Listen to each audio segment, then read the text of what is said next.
Before I preview Michigan football's matchup at Penn State in Beaver Stadium, one of the best environments in all of college sports, and reveal my prediction, in-depth analysis, and some opinions of mine, I want to disclose two things relating to this game that I think are very important.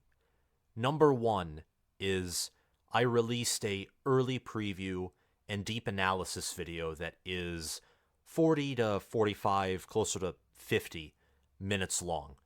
If you're not interested in watching it, that's totally okay, but if you are, I have a whole bunch of statistics for each team. I have different power ratings from different websites and college football channels featured in that video, and I bounce around talking about the Nittany Lions, the Wolverines, the path to victory that I think is most likely to occur in this game for either team, and just a lot of fun college football talk surrounding the Nittany Lions and the Wolverines, two blue blood programs who sit on top of the Big Ten along with the Ohio State Buckeyes, overlooking everyone else. The link to that video will be in the description and also in a pinned comment in the comment section, so please check that out. Number two, and I'll get to this more in detail in a few minutes, I don't know if Jim Harbaugh is going to be coaching in this game, coming right from the heart of a Michigan fan. Objectively, I don't know. When I go into the subjective part of my brain and speculation, I think he will be.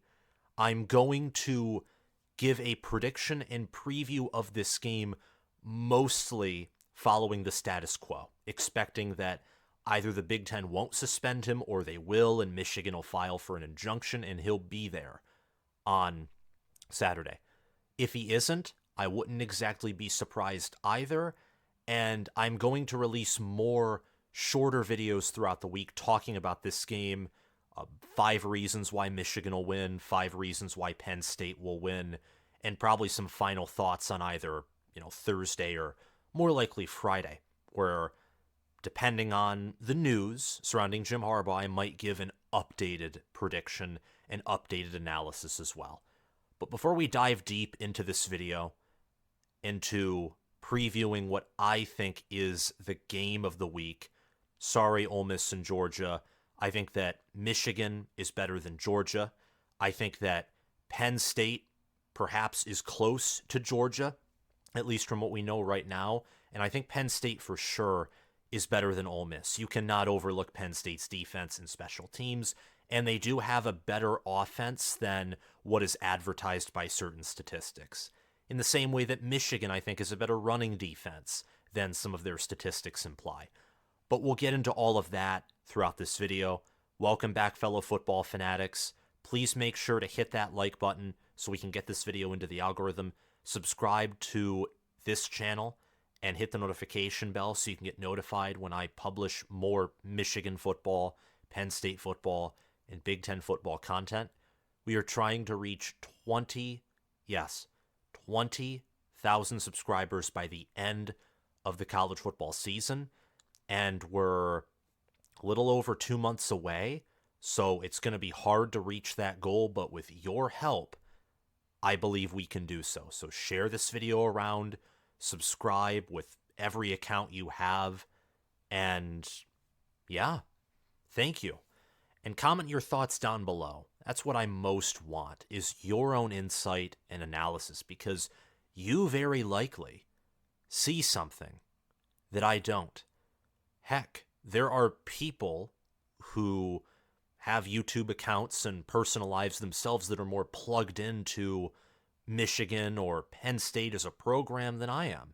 So perhaps you definitely know something that I don't know. That's totally possible. We're all college football fans here, and that's what I love, and many of you love about college football with Sam.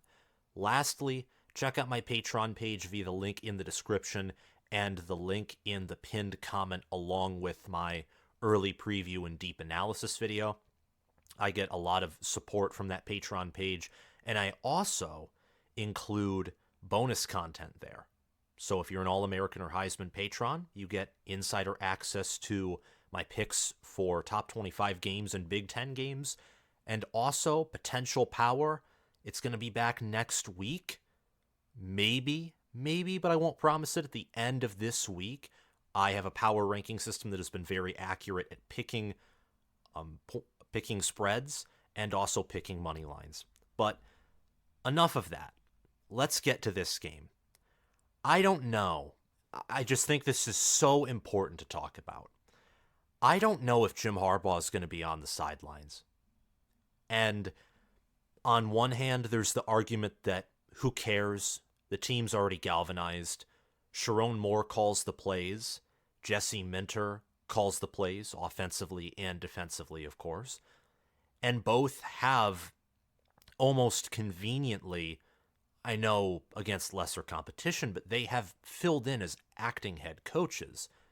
Harbaugh's suspension at the beginning of the year, in a certain sense, conveniently might have prepared this staff for at least doing a above average, good, maybe higher than that, higher than anticipated job of managing the team without him.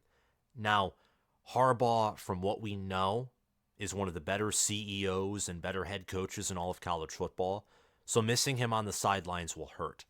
And I expect that there would be a reflection of his absence in the point total. However, in the same way that I don't think Michigan, with Harbaugh, is guaranteed to beat Penn State, is guaranteed to go into an environment where Harbaugh is 500 in, where Harbaugh has not beaten a top 10 Penn State team on the road. Never done it. In the same way that James Franklin has never beaten a top 10 Michigan team. Period. Amen. One of these coaches will earn a new badge, will earn a feather in their cap in this game.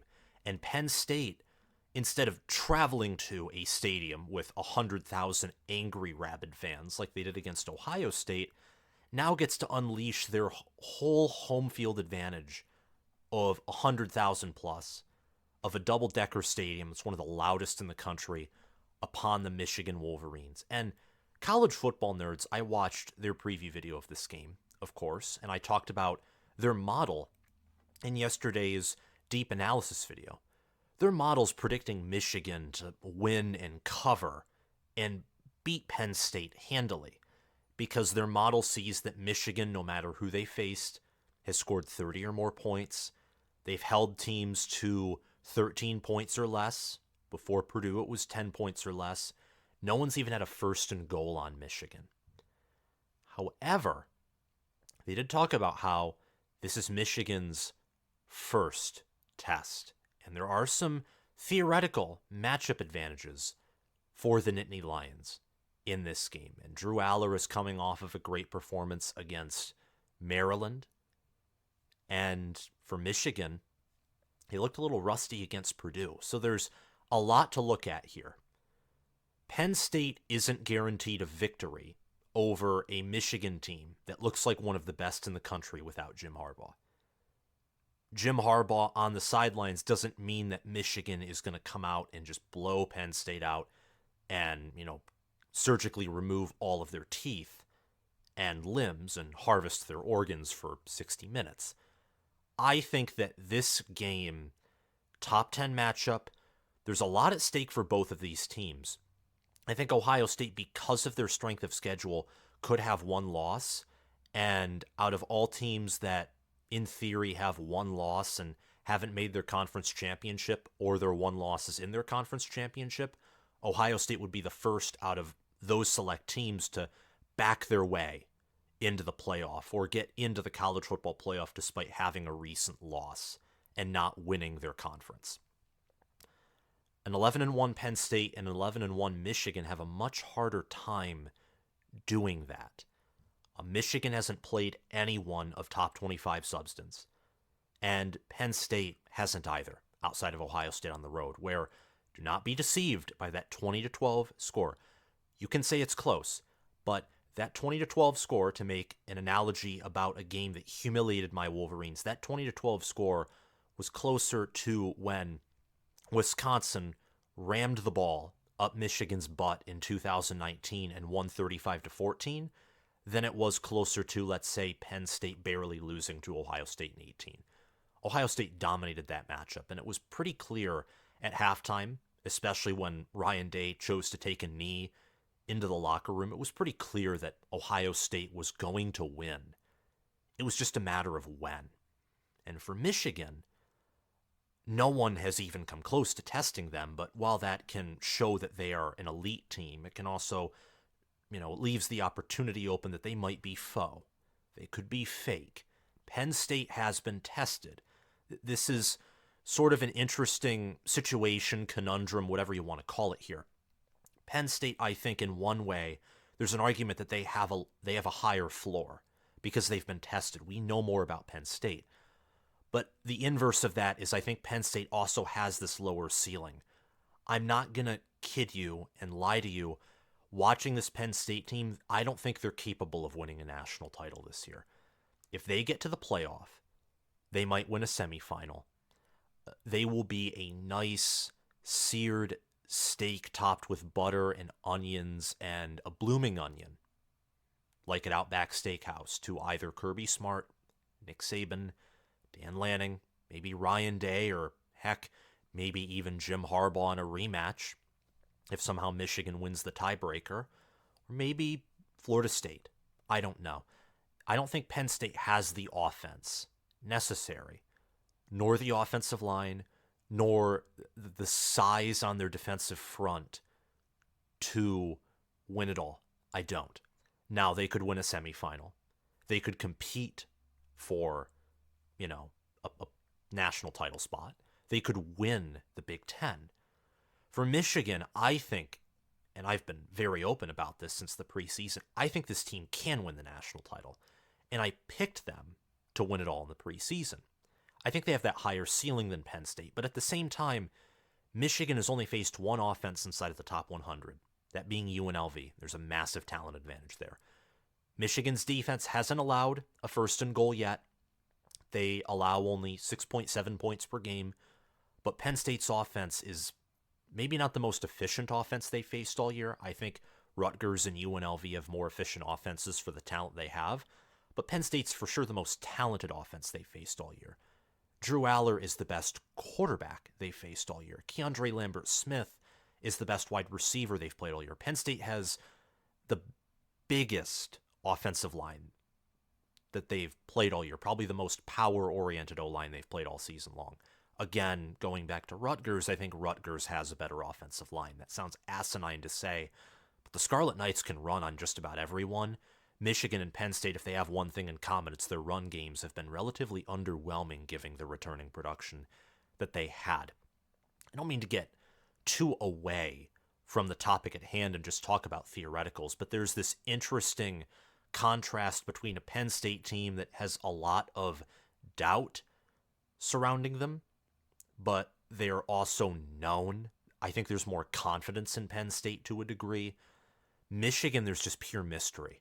How's the team going to respond to Jim Harbaugh maybe not being on the sidelines, or are they going to be galvanized in this game?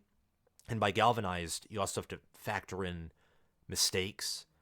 Emotion can be an upside, but it can also be a downside. Look at Ohio State when they played Michigan last year. Ohio State lost control of their emotions. The G. Scott headbutt is the perfect epitome of that. And it arguably could have cost Ohio State the game based off of some of the penalties they had and irrational play that was totally out of anger of the fact that they weren't crushing Michigan like they thought they were going to. There's mystery surrounding Michigan. Also the fact that, is their defense really elite, or is it just near elite or great? Are the big plays that their secondary is occasionally allowed going to be a problem for a strong-armed quarterback like Drew Aller and a great wide receiver like Keandre Lambert-Smith? And Michigan's offense, their rushing attack, are they hiding something? Is their running attack going to explode here, or is Penn State going to eat it up? Will J.J. McCarthy look like Joe Burrow and continue to pass for 10 yards per attempt on the season? Or will Penn State force him into a J.J. McCarthy versus Bowling Green moment and Michigan loses the turnover battle? It's very fascinating, and what makes this game fascinating is it's being played in Beaver Stadium. I think the majority of us can agree, because almost every power ranking has Michigan rated higher. Most people have Michigan as the better team. We can agree, I think, that if this was a neutral site game, Michigan would be favored to win. Most of us would be picking Michigan to win. If this was a home game for the Wolverines, I think that most of us would be picking Michigan to win, perhaps by double digits, perhaps in a dominant performance. But Beaver Stadium, I think, is close to a full touchdown in terms of points associated with home field advantage, whereas most home fields are only worth about 3 points, I would say. Michigan's favored by 4.5 points, according to Vegas. And according to ESPN's FPI, Michigan's only ahead by around 2 points in terms of football power. Average home field advantage in terms of points is 3. So according to FPI, I think that Penn State would be favored by about 1 point. And that makes sense given the fact that Penn State is given a 50.9% chance to win, according to ESPN's FPI. About 65% of you picked Michigan to win. It's about 1,700 people. This is on my community poll, by the way. And on my community poll, you can vote to decide who you think is going to win. Most Big Ten games I put on my community poll, some top 25 matchups that are non-Big Ten as well. I did USC versus Oregon. I'm going to try and preview Washington versus Utah. Still, a sizable amount of you picked Penn State to win. 35%. Almost 1,000. 900, not quite 1,000, but almost 1,000 of you. In total, we had around 2,500, 2,600 voters. So vote on my community section. That's one of the great things about this channel, is that your vote is actually featured in these videos. Michigan's 9-0. Penn State's 8-1. Michigan's number 2 in FPI. Penn State's number 4 in FPI. If the best teams, according to power rankings, all went to the playoff right now, OSU would be the 1 seed. They'd be playing Penn State in probably what I would assume would be, Rose Bowl, just because it doesn't really matter between the Sugar Bowl and the Rose Bowl. Both are far away from Ohio State. And I'd assume Ohio State would want to play in the Rose Bowl in that scenario. And then Michigan and Oregon, which I think both matchups would be intriguing. I think Michigan-Oregon would be more high scoring, given that both Michigan and Oregon have better offenses than Ohio State and Penn State. That'd be in the Sugar Bowl. All of those will be Big Ten teams next year. 3 of them are Big Ten teams this season. FPI is the highest on the Big Ten that it has been in quite some time. Big Ten's viewed right now, I think, by FPI at least as the best conference in terms of odds to win the national championship, odds to win a playoff, and fielding the most elite teams. Alabama, for context, is 5th in FPI. Georgia is 6th. And Georgia, I think, is about 2, 3, maybe 4 points based off of memory lower than Penn State, according to FPI. I'm excited for this game as a Michigan fan. And I'm also nervous, too. If my team loses, it's safe to say that Michigan is not even reaching the college football playoff. Because right now, Penn State has the advantage in the tiebreaker. Illinois, Northwestern, and Iowa have a better combined record in conference games than Michigan's Purdue, Minnesota, and Nebraska, and Ohio State's Wisconsin, Purdue, and who else did they face? Minnesota. They'll face Minnesota a week before they play Michigan. Now, the West isn't set in stone yet. The West is very fluid, just like last year. We know this. But I'm going to say it's safe to assume that Illinois will find some more games to win. Northwestern can. Iowa, I think, is winning 2 more games. Or at least, maybe not 2, but at least another game. I think that Illinois game's the most likely win for them. I'm still transitioning to the fact that it's week 11, guys, but here we are. I think the loser of this game, it's very unlikely they reach the college football playoff. For Penn State, that's a given. If Penn State loses this game, their best bet's a New Year's Six bowl game. That's it. And they're out of the Big Ten championship race, barring some absolute act of God. That's what it would take. Michigan loses this game. They're still in the race, but they're in a similar position to Penn State. That Penn State's in right now, at least, where they will need help. At least in projecting their future results, they will need help. If they lose to Penn State in a close affair, and they blow out Maryland and they blow out Ohio State, then their chances will increase, because even if, let's say, Penn State goes to Indy, wins it, they're 12-1, and other chaos happens, an 11-1 Michigan with a blowout win over OSU, maybe that's just enough to get them over Ohio State in the committee's favor and sneak in, like how Ohio State did last season. But you can't count on that. Just win your darn football games. If you're James Franklin, win a top 10 matchup. Just finally get up the mat, break out of the shell, win a top 10 matchup. If you're Michigan and Jim Harbaugh, ignore the stories surrounding your program. Focus on winning. Use it in the same way that Kirby Smart used the handful of Georgia doubters last year. Use it to galvanize your team to play tougher. And for Penn State, do the exact same thing. Are you kidding me? And I played a part in this too, because I thought that James Franklin, being the coach who he is, was a big part in the reason Penn State lost to Ohio State. James Franklin and Penn State were almost rightfully chastised for how they played against the Ohio State Buckeyes. Use that doubt to fill you. I know that right now some of you are probably very displeased with me, but ask yourself this. Penn State is better defensively from a yards per play allowed perspective, but Michigan is, they're number one in points per play allowed defensively. They're the number one scoring defense in all of college football.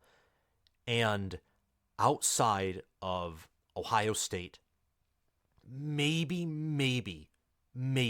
West Virginia, what offense has Penn State played?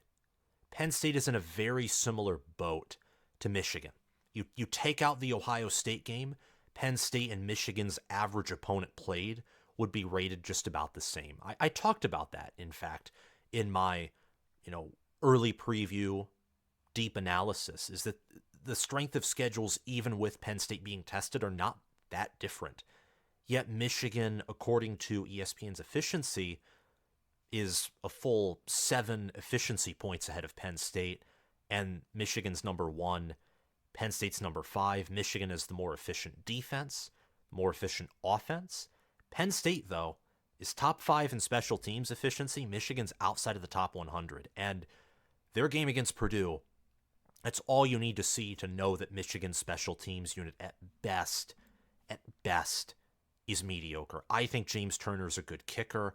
I think Michigan has, I would say, good punt coverage and a good punter. Their return unit is, I would say, horrendous. And in general, I think their special teams players look like by far the most undisciplined part of the team. Penn State, defensively, they have an argument to have the better linebackers, the better defensive backs. Maybe some would even boldly say defensive line or offensive line, maybe tight end. However, I think Michigan, you cannot dispute that their staff is better. Sharon Moore has been a much better offensive coordinator than Mike Yurcich this season. Jim Harbaugh is a better head coach than James Franklin. Michigan's strength and conditioning staff, the physicality that Michigan plays with, is on a different level. The precision. Michigan and Penn State have the exact same talent. Just look up, type into your computer 24/7 Sports Team Talent Composite. They have a similar talent roster by high school recruiting rankings. And yet Michigan's more efficient in every category, except for special teams. And when it comes to scoring defense, scoring offense, the efficiency and the margin between the two teams is even wider. The Wolverines are more effective at scoring points, at preventing offenses from scoring points. And even though Penn State has a better turnover margin, they force more turnovers defensively, and they commit less turnovers, Michigan is still the more effective scoring team. And I think that speaks to the volume of efficiency that Michigan has, because turnovers, you can be a team that consistently forces turnovers, like let's say Alex Grinch's defense. It's not comparing Manny Diaz and Alex Grinch, by the way. Manny Diaz is a much better DC, and Penn State has an elite defense, not a trash defense. But turnovers can be very fluky, or they can be very inconsistent. You can't consistently force 4 turnovers a game. Even 2021 Iowa, with all their pick sixes, couldn't do that. You can't win the turnover battle forever. You can win it on average. You can have a handful of games where you constantly force fumbles and pick off opponents. But efficient teams, especially with Michigan, where McCarthy hasn't thrown a pick outside of that game against Bowling Green, where he was as rusty as I've ever seen, and he was forcing balls in positions that he knew were risky. Michigan's efficient. They don't turn over the football either, and Michigan has 4 pick sixes. So Penn State, despite winning the turnover battle more often than Michigan, therefore giving their offense more short fields to work with and taking the ball away more from offenses, therefore preventing them in theory from scoring more, Michigan is still scoring more, and they still have the better scoring defense. I mean, Michigan is that much more efficient than Penn State, I think, in most areas on the field. Michigan has 22 sacks, Penn State 38. That's one thing that Penn State's better at, is getting pressure on the quarterback when it comes to, rushing forward the front 7, the front 6. I think that Michigan is a better coverage team, so they get more coverage sacks and try and cage the opposing quarterback. Penn State just straight up bullies you at the line of scrimmage with their pass rush. They have 25 passes defended and 10 interceptions and 10 forced fumbles, so they have 20 forced turnovers on the season. Michigan has 32 passes defended, 12 interceptions, 4 pick sixes, and they have 7 forced fumbles. I mean, right there, Penn State's defense only has one more forced turnover. They also have 10 fumble recoveries. The Wolverines only have 3 fumble recoveries. So really, Penn State has 5 more turnovers collected by the defense. Michigan has forced nearly the same amount of turnovers here. And I think that Michigan overall, again, similar talent to Penn State, but they're just more efficient. And I think that when you look at the defensive line, I think that Josiah Stewart, Jalen Harrell, Derek Moore, Braden McGregor, TJ Guy, Mason Graham, Chris Jenkins, Kenneth Grant, Cam Good, Rayshawn Benny, they're great players. A lot of them are elite players. And for Penn State, a big issue for me, and let me know, I have Penn State fans who are, friends of the channel and who are subscribers. Is Chop Robinson going to be healthy? Is he? I heard that he was questionable for this game last time I checked.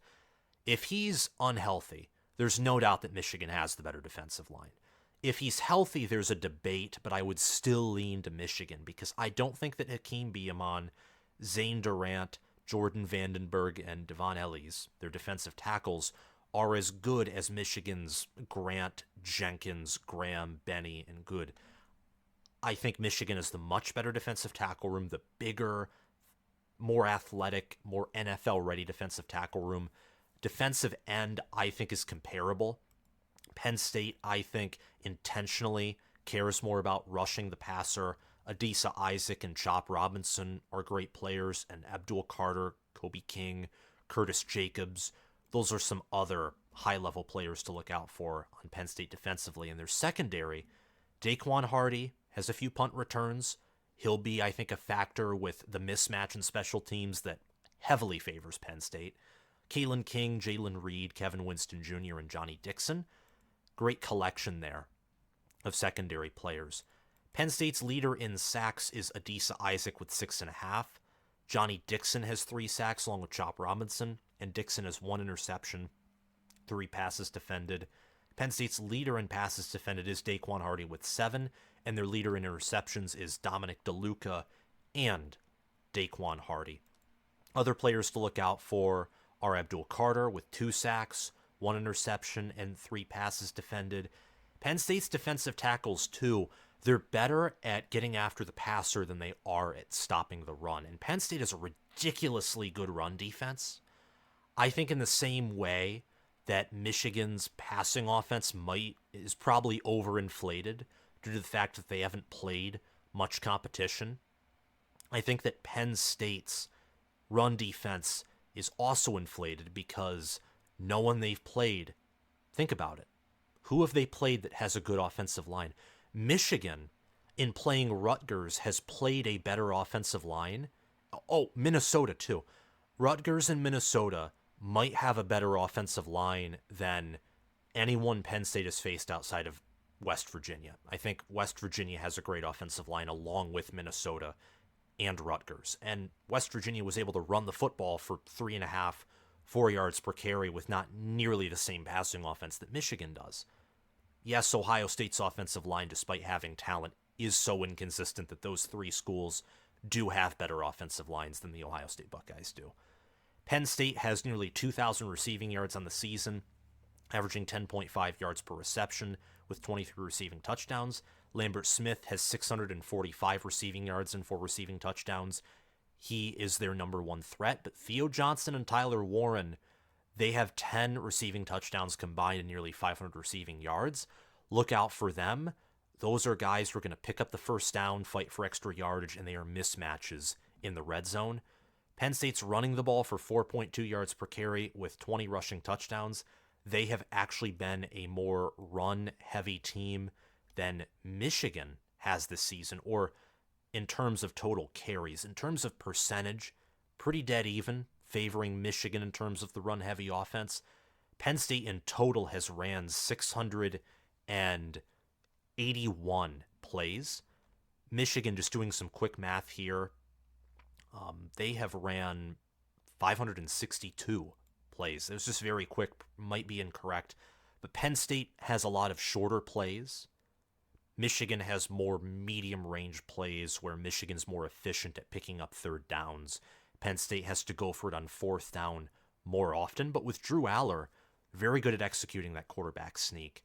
And Aller has passed for 1,895 yards, 20 touchdowns, only 1 interception, but he has had some inconsistencies with the football. For Michigan, going to quickly go over this and then we'll get to our players to look out for.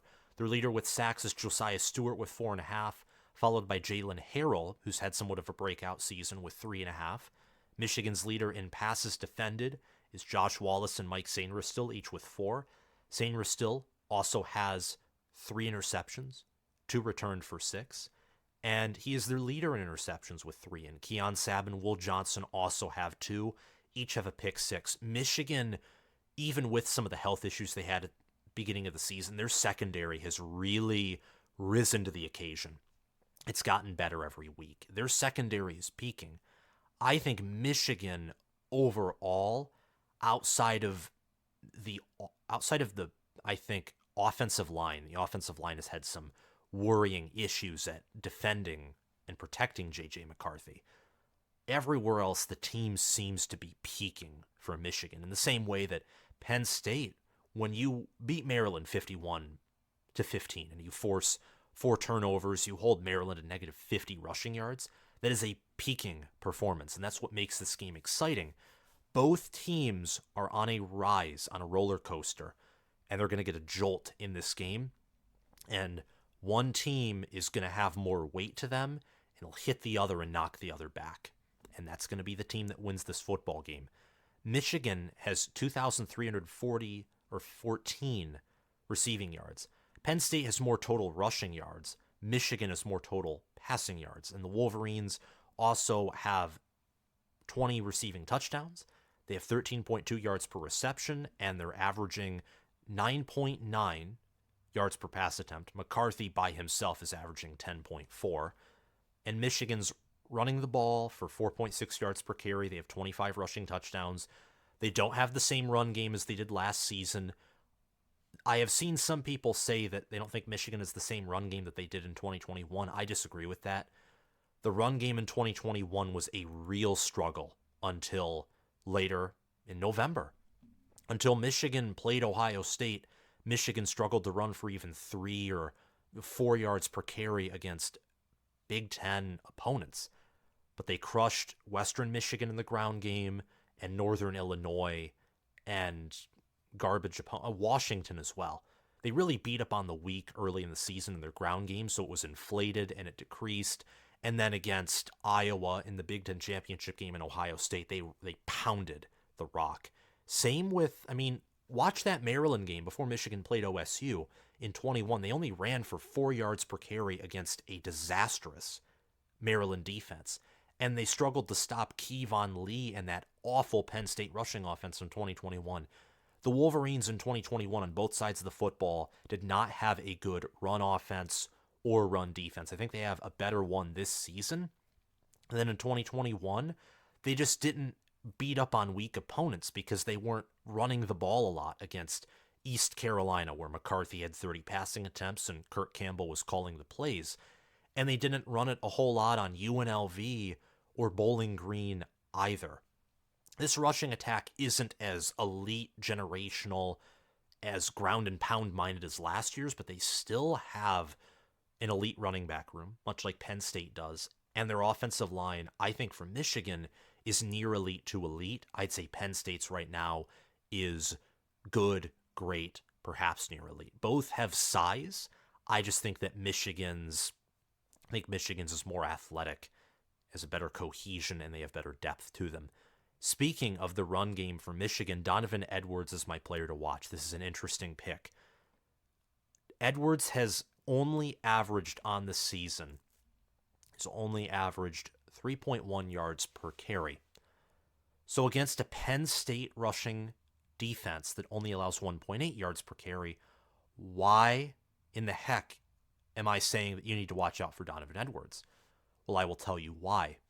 Because Donovan Edwards last year also struggled. He struggled to stay healthy.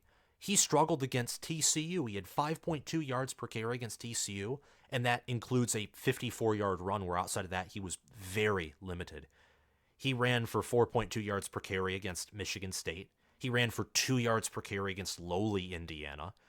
He only ran for 5.3 yards per carry against Colorado State. He had better performances against smaller competition last season, partially because last year's O-line with Olu Oluwatimi, a GOAT, by the way, was better than this year's. But his biggest games were against Purdue, Ohio State, and Penn State. And I think that's because Penn State and Ohio State were actually they could win. There was an outcome for those teams to win those games more than Michigan State, Rutgers, Nebraska, and anyone else Michigan played all year. Those are the two best teams Michigan played. And the only team that had a better chance of beating Michigan than Ohio State or Penn State was Illinois, who nearly upset Michigan, and I'd say they had a better chance than Penn State. I don't know about Ohio State, though, like if you were to look at a 10-game series.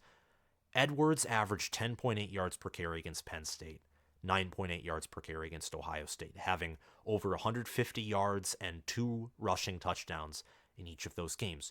Now, that could mean nothing, but what that also could mean is Ohio State last year loved to blitz all the time. Penn State last year liked to blitz all the time. Similar case this year. If they don't have 100% gap integrity and Edwards gets through a hole, he's gone.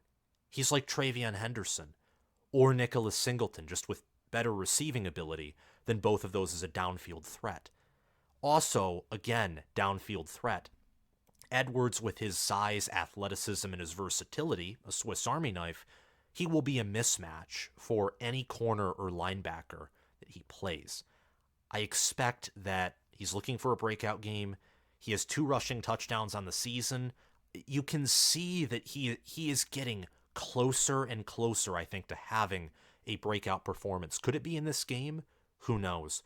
2 other players to look out for Michigan, or let's just go extra since this is a great game. 3, J.J. McCarthy, Blake Corum, and defensively, I would say Mike Sainristil, because Sainristil can blitz. He's in the right place all the time. He has also gotten burned a few times, though. So it'll be interesting to see if he does get burned, if he plays a perfect game. I think he's one of Michigan's best defensive backs. I just think he's very aggressive. The staff trusts in him, so he makes mistakes, just like McCarthy and Aller, and we do. We're human. I could not play the football that Mikey Sainer still does. I absolutely couldn't. For Penn State, it's Abdul Carter. Penn State's defense will have to win them this game because I look at Penn State's offense not even being in the top 90 in yards per play. I look at Drew Aller. He's better at home than on the road, but he's inconsistent. He gets shut down by great defenses. And this Michigan defense, at worst, it's the third best defense that Penn State has played all season long, and it's worse than Iowa's and worse than Ohio State's. At best, this is the best defense in the country. ESPN's efficiency would agree with me. Potential power, my own power rankings would agree with me. And I think even S&P Plus has Michigan with the best defense. I don't think Aller is going to fling it around for 400 yards, hit several deep balls, and blow up Michigan. If Penn State wins this game, it's because they limit Michigan's offense. You force J.J. McCarthy to throw that pick, whether it is to Abdul Carter or whether Abdul Carter is the man who pressures J.J. McCarthy into making a mistake. Or maybe he trucks him and forces a fumble and returns it for a touchdown. Who knows? Penn State needs a player like Abdul Carter. And Abdul Carter right now has 2 sacks, 35 total tackles, 3 passes defended, and an interception. Impact player. Other players to look out for are Chop Robinson if he's healthy, Adisa Isaac, and offensively, I'm going to say Katron Allen.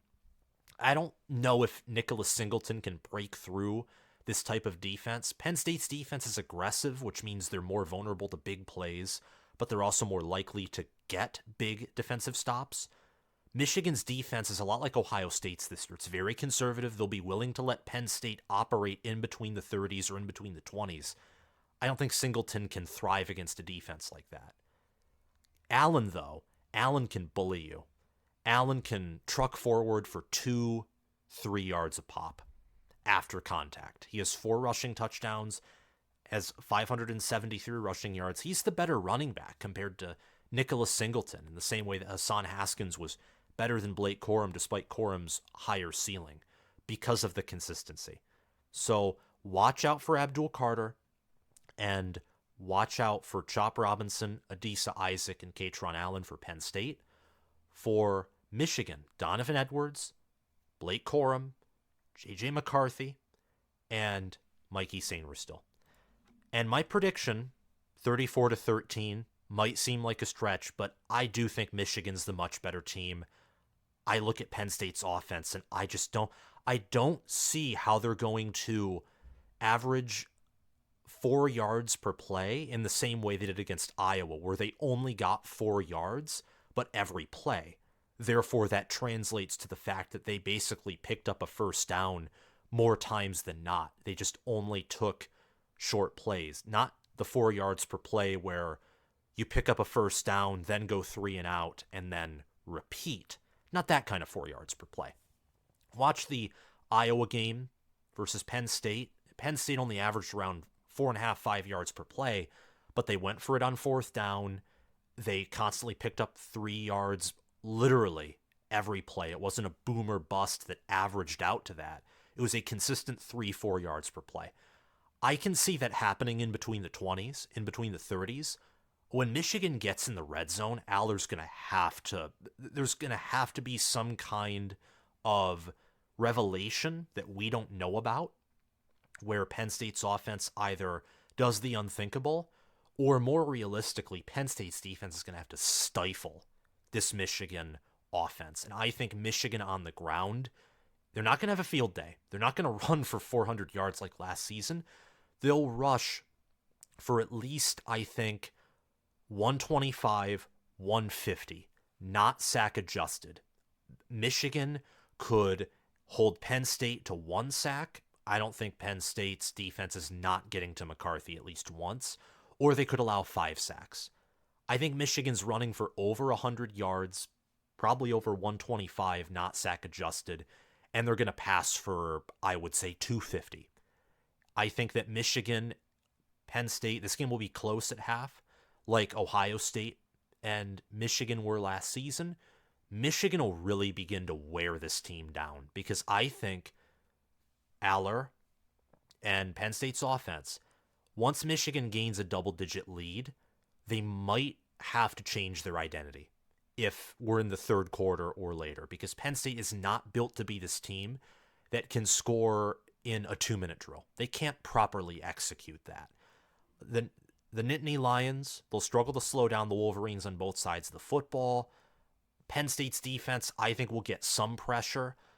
The hope for Penn State is they force turnovers. If they can force turnovers, they can and will, if they have a significant turnover victory margin, win this football game. But I think Michigan's defense will also stifle Penn State's offense. And if Drew Aller, if Penn State has to throw a ton with him and their run offense is non-existent, Michigan, again, they have more interceptions than Penn State. They lead the nation in pick sixes. Michigan's defense themselves have a knack of picking off the quarterback. And Aller, with, his arm, sometimes he has perfect accuracy and perfect touch. Other times he's just slightly off with his pass or he's way off. Michigan's secondary is like a hornet's nest. They will collect the ball. They will return it for 6. They will get a big play.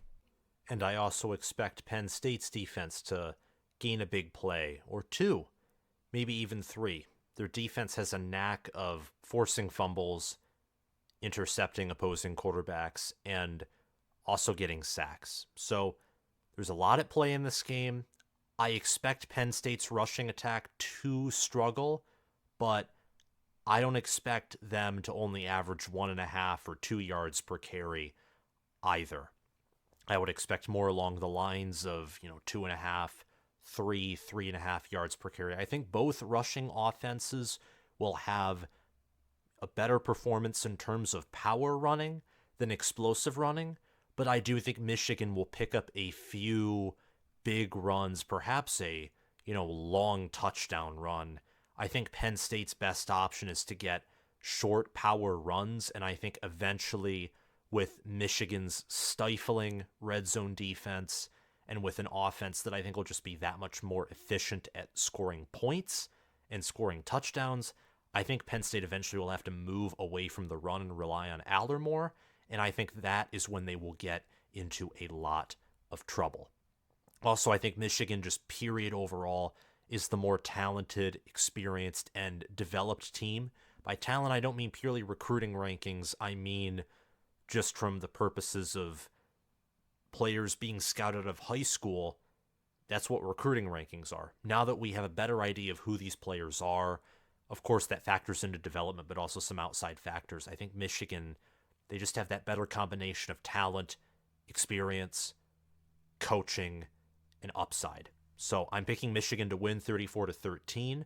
Again, if Jim Harbaugh isn't on the sidelines on Saturday, if that's announced, there will be a redo potentially of this prediction. I wouldn't be shocked necessarily if this is a close game. I would be shocked, though, I confess, and very disappointed if Penn State wins.